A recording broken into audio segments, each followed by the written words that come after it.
Les Français ont une nouvelle passion, les piscines. Elles font désormais partie de notre paysage quotidien. Il s'en construit presque 200 000 par an et on en trouve pour tous les goûts. Pendant 10 mois, nos équipes ont suivi ces familles dans la construction de la piscine de leurs rêves. C'est chouette, hein? Ouais. C'est magnifique. Ça donne envie, hein? Vivement l'été prochain.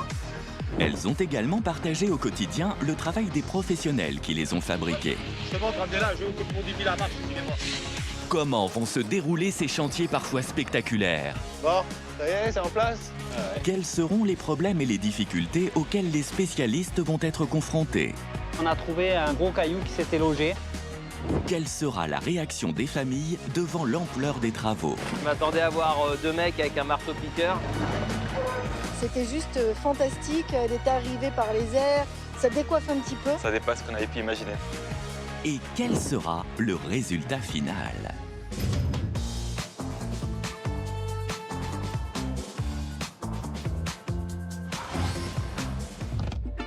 Dans ce nouvel épisode, vous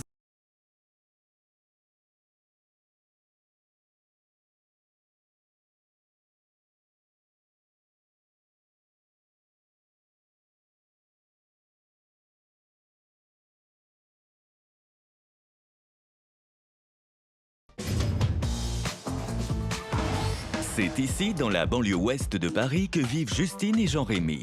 Âgés de 27 et 28 ans, le jeune couple vient de réaliser son rêve, acheter une propriété dans le sud de la France. J'ai grandi dans le sud et j'y suis très attaché. Pour des raisons professionnelles, j'ai dû rejoindre Paris, dans lequel je me plais également, mais mon cœur penche pour quand même le sud. Il y a environ 1 an, mes parents et moi avons vu une super opportunité avec cette maison à restaurer. J'ai découvert Nîmes et la région du Gard grâce à Jean-Rémy et ça a été un énorme coup de cœur. J'ai grandi avec mes parents en Alsace et j'ai une piscine. Donc avoir une piscine dans le sud, c'était évident avec la chaleur en plus. C'est parfait. Ce qui était très important, c'était vraiment de pouvoir allier l'esprit du sport, de la nage, et avoir le loisir de pouvoir se détendre sur un banc immergé. Il y avait aussi l'aspect de pouvoir profiter visuellement et d'un point de vue esthétique de la piscine toute l'année. On est très famille et on a quand même pas mal d'amis, nous deux. Et puis, qui sait, un jour, si on a des enfants, ça serait extraordinaire qu'ils apprennent à nager dans cette belle piscine. En attendant de fonder une famille, une chose est sûre, les deux tourtereaux savent parfaitement ce qu'ils veulent. Plonger dans leur future piscine. Mais avant, il va falloir la construire. Direction Saint-Gilles, dans le Gard. C'est ici que le couple a acheté ce mât du 19e siècle. Bonjour. Jean-Rémy va découvrir les plans de sa future piscine, seul car sa fiancée est retenue par le travail. Allez, entrez. C'est Georges et son associé Marc qui viennent lui présenter. J'ai commencé à déblayer un peu. Ouais. On n'avait pas toute cette place la dernière fois. Je vous en prie, asseyez-vous. Quelle va être sa réaction? Bon, Jean-Rémy, prêt pour le grand jour, la présentation? Oui, j'ai hâte. Vraiment hâte de découvrir ça à travers la vidéo et en vrai. Je pense que l'idée peut-être que ça peut commencer par la vidéo. Bah, très bien. Ah, nous, on a essayé de plaire à Justine. Elle n'est pas là, mais on a fait une super présentation de la lagon qu'elle voulait. Ah non, on avait dit couloir de nage. Ah, on a hésité longtemps avec Georges, hein, mais bon, non. On est resté sur le couloir de nage que vous vouliez vraiment à l'ancienne. Oui. Je précise quand même, bon. C'est bien.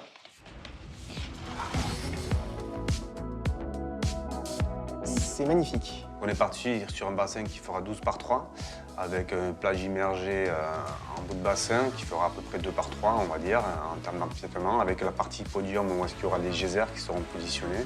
Donc la spécificité de votre bassin avec les éclairages latéraux qui vont venir éclairer le bassin par le sol. On va éclairer le bassin par le sol. Et vous allez avoir les éclairages, justement, comme c'est une partie importante dans votre projet. Ah oui, effectivement, on les voit bien. Ça rend très très bien. C'est vraiment... Ça correspondait vraiment à ce que vous aviez en tête, vraiment par rapport aussi à l'esprit de votre maison, de votre rénovation. Exactement. Vraiment, moi, ce qui était vraiment très important, encore une fois, c'était l'harmonie. Et là, on voit vraiment que ça vient faire corps avec et le parc et la bâtisse. Il y aura un halo vraiment sur toutes les façades intérieures, justement, ce qui va contribuer à vraiment créer une ambiance vraiment par rapport au lieu qui est magique chez vous. On a envie de donner une sensation que la piscine a toujours été là, ou du moins elle a été construite quasiment à la même époque que la bâtisse. Oui. Bon, bah, c'est bien, on est en ligne. Et même le choix des matériaux également, avec vraiment le carrelage Bali qu'on a choisi, vraiment, qui va donner un aspect très ancien et des couleurs très naturelles. D'accord. exceptionnel. Avec le podium et tout, c'est vraiment magnifique. Hâte de voir en réalité. Et nous aussi, hâte du premier coup de pelle. On est ravis de voir que le projet correspond à ses souhaits, à celui de sa compagne. Donc maintenant, la prochaine étape, c'est justement toute l'implantation et le terrassement. On a juste une seule hâte, c'est de voir le rendu final. Jean-Rémy est emballé par la proposition de Georges et Marc.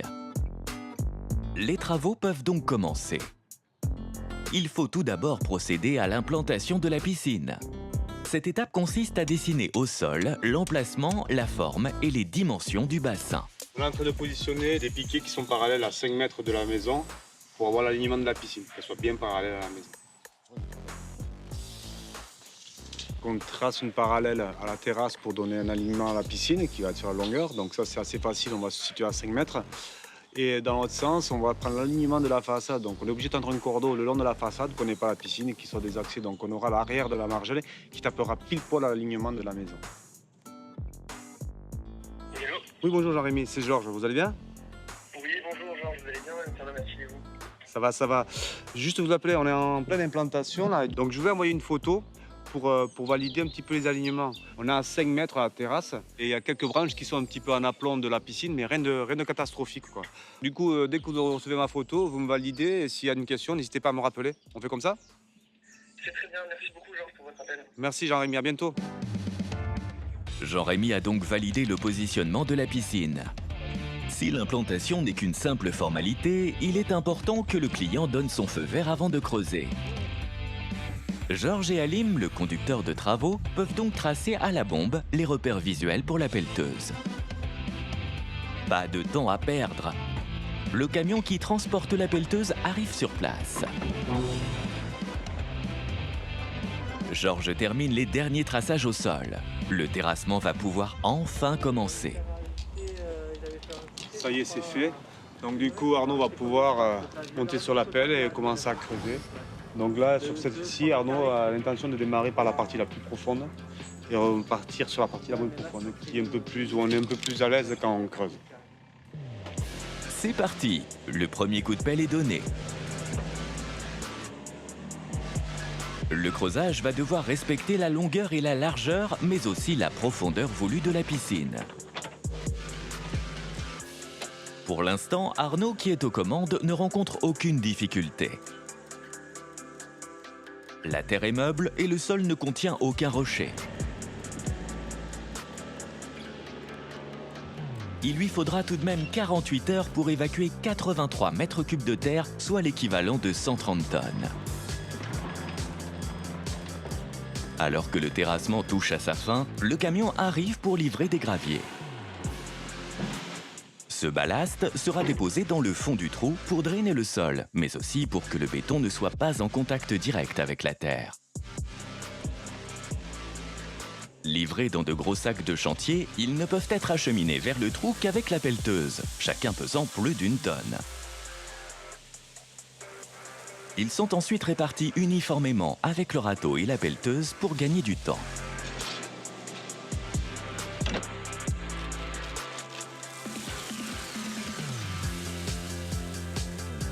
Il aura fallu 2 heures pour étaler parfaitement le ballast.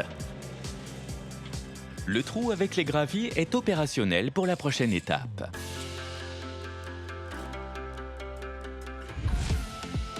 Aujourd'hui, Georges et Halim vont installer la barre de guide qui consiste à dessiner avec exactitude la forme de la piscine. Contrairement à ce que l'on pourrait croire, l'exercice est beaucoup plus compliqué qu'il n'y paraît. La barre de guide, elle est hyper importante parce que là, on a quand même un bassin qui va faire quasiment 15 mètres de long. Surtout, elle va être carrelée. Donc, il faut qu'elle soit vraiment d'équerre. Il y a un volet roulant qui vient dessus. Donc là, on n'a pas droit à l'erreur. 1 centimètre sur un volet roulant peut empêcher à ce qui se déroule dessus. Donc, sur des piscines comme ça, 15 mètres, plus un volet roulant, plus du carrelage, on a tout qui est réuni. Là, il faut qu'on soit d'une précision extrême. Une fois la barre de guide installée, c'est maintenant l'heure d'une phase complexe, la plomberie.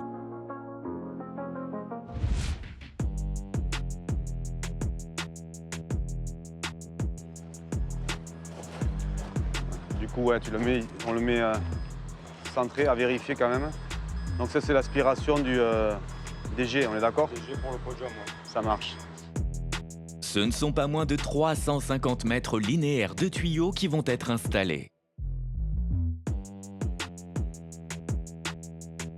Pour acheminer l'eau, on va utiliser des tuyaux. Et ici, comme on a des éclairages par le sol, on va utiliser le tube piscine, le tube plomberie, pour nous servir de fourreau, pour pouvoir passer un câble et alimenter nos luminaires.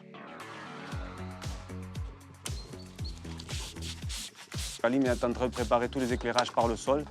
Et les éclairages par le sol vont demander pas mal de boulot par rapport au positionnement pour que les lumières soient bien alignées au bon endroit par rapport aux joints de carrelage surtout. Les tuyaux doivent être bien nettoyés aux extrémités pour que la colle adhère parfaitement. Les tuyaux sont rigides. Il faut les chauffer pour les assouplir, les déformer et leur donner la forme exacte souhaitée en fonction de leur place dans le réseau. Cette technique permet de suivre parfaitement les formes de la piscine, mais aussi de poser moins de raccords entre chaque tuyau.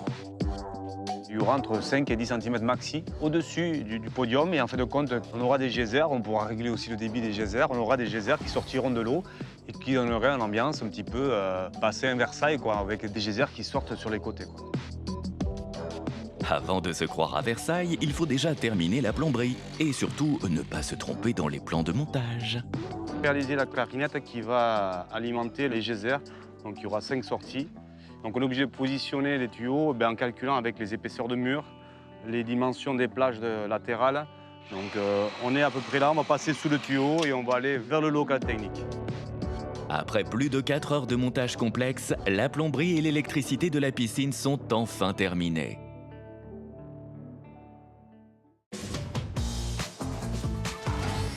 Nouvelle journée et nouvelle étape dans la construction, celle du coffrage et du ferraillage. Cette phase consiste à monter une ossature métallique dans le trou de la piscine. Elle servira de structure au béton au moment de la projection. La canisse, elle, est en bambou. Elle servira de coffrage pour stopper le surplus de béton quand il sera projeté. Une fois la canisse installée, les équipes de Georges viennent poser dessus des plaques de ferraille appelées treillis soudés, qui serviront de structure au béton, comme un squelette humain. Bon, ça va les gars?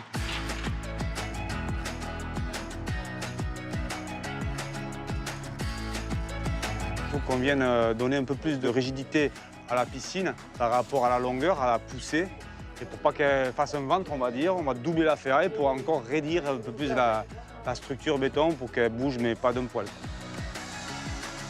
Il aura fallu 6 personnes pendant 48 heures pour construire l'ossature du bassin qui a désormais sa forme définitive.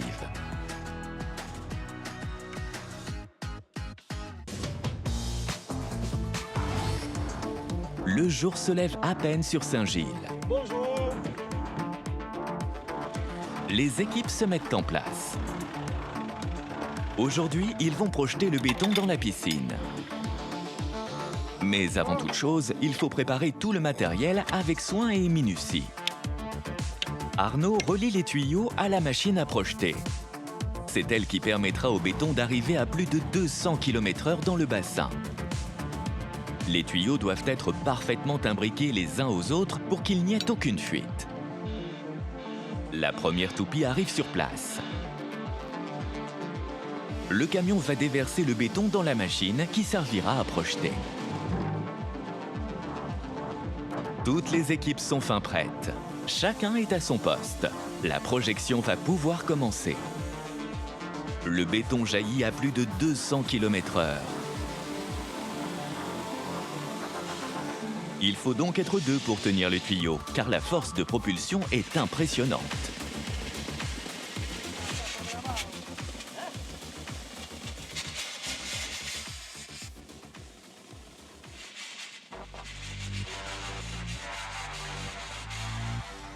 Alors que tout avait parfaitement commencé, les tuyaux semblent soudainement perdre de la pression. On a un bouchon. Le béton, il bloque quelque part. On essaye de savoir où c'est.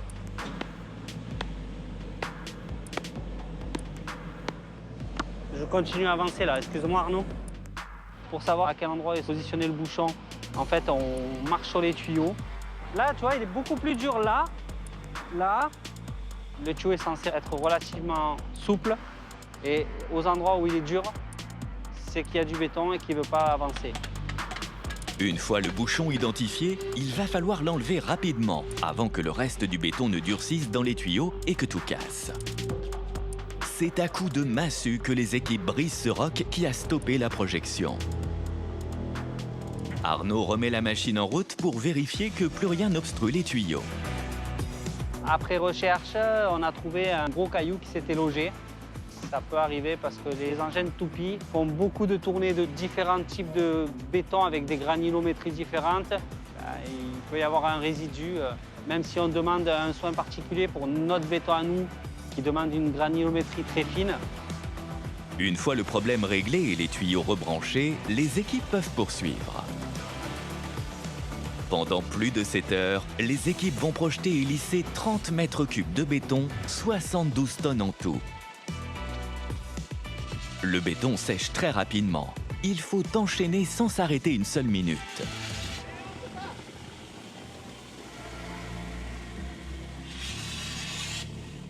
Les dernières finitions sont en cours.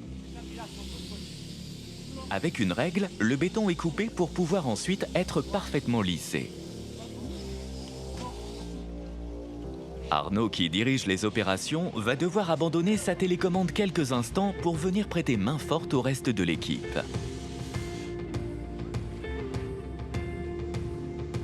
Le temps se réchauffe et le béton sèche vite, trop vite. Il faut donc accélérer la cadence. Ça y est, la piscine est coulée, pas sans mal. Ça a été très compliqué aujourd'hui. On est quand même à notre 7 heures de travail. Donc sans manger, c'est pas évident. Là encore, on est en train de nettoyer. C'était compliqué, mais c'est bon, on y arrive.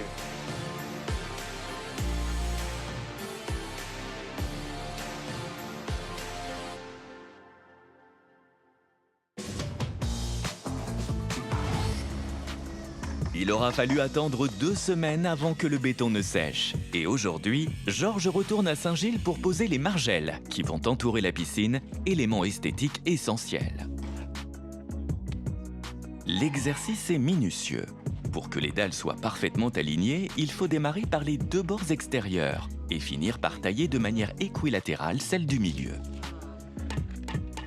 Une fois positionnées, les margelles sont scellées avec du ciment et alignées grâce à un niveau pour obtenir un parallélisme parfait.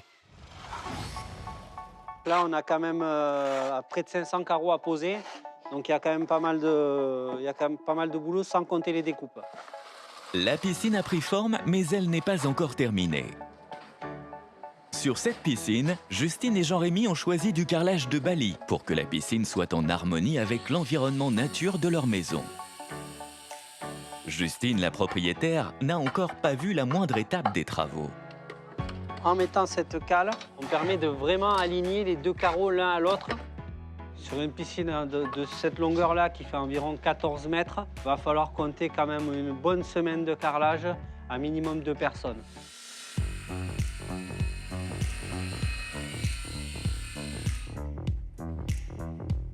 La dernière découpe vient de se terminer. Le résultat est de toute beauté. L'heure pour Justine de découvrir pour la première fois sa piscine approche. J'ai vraiment hâte de découvrir la piscine. Hein. Pareil. C'est l'heure du grand jour pour Justine et Jean-Rémy. Ils vont enfin pouvoir se baigner dans leur nouvelle piscine. On se dit que cette piscine-là va nous permettre de créer des moments de vie extraordinaires. Et pour Justine, c'est une vraie découverte. Elle n'a encore rien vu. On a travaillé dessus pendant 1 an avec Jean-Rémy. Je n'ai pas vu de photos, seulement des croquis du projet. Donc là, de pouvoir enfin en profiter tous les deux, c'est magique. J'ai trop hâte. Hein. Pareil. Son fiancé lui a préparé une totale surprise. C'est magnifique.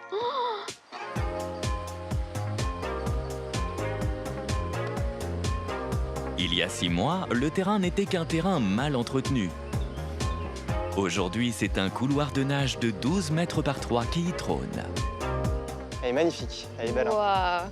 Et avec le parc, là, je trouve qu'elle est hyper bien implantée. C'est dépaysant, mais incroyable. Waouh. Je tremble même. C'est trop beau. T'as vu la pierre de Bali, elle est magnifique. Ah hein. non, mais là... Mm. Bon, faut qu'on la teste. Ah ouais.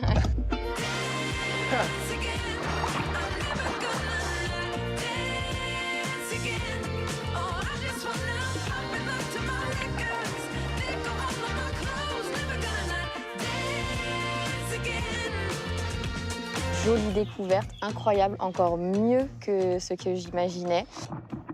On est très heureux, c'est un beau projet qui se réalise et le rendu est encore clairement au-dessus des attentes. Donc on est vraiment très satisfait. La piscine s'intègre parfaitement dans le cadre. On dirait que c'est une petite étendue d'eau qui est venue se greffer dans le jardin, dans le parc. Je me projette tellement tous les étés. Barbecue, piscine, en famille, entre amis. Non, c'est parfait, c'est incroyable. C'est un rêve qui, avec ce plouf bien rafraîchissant, devient réalité.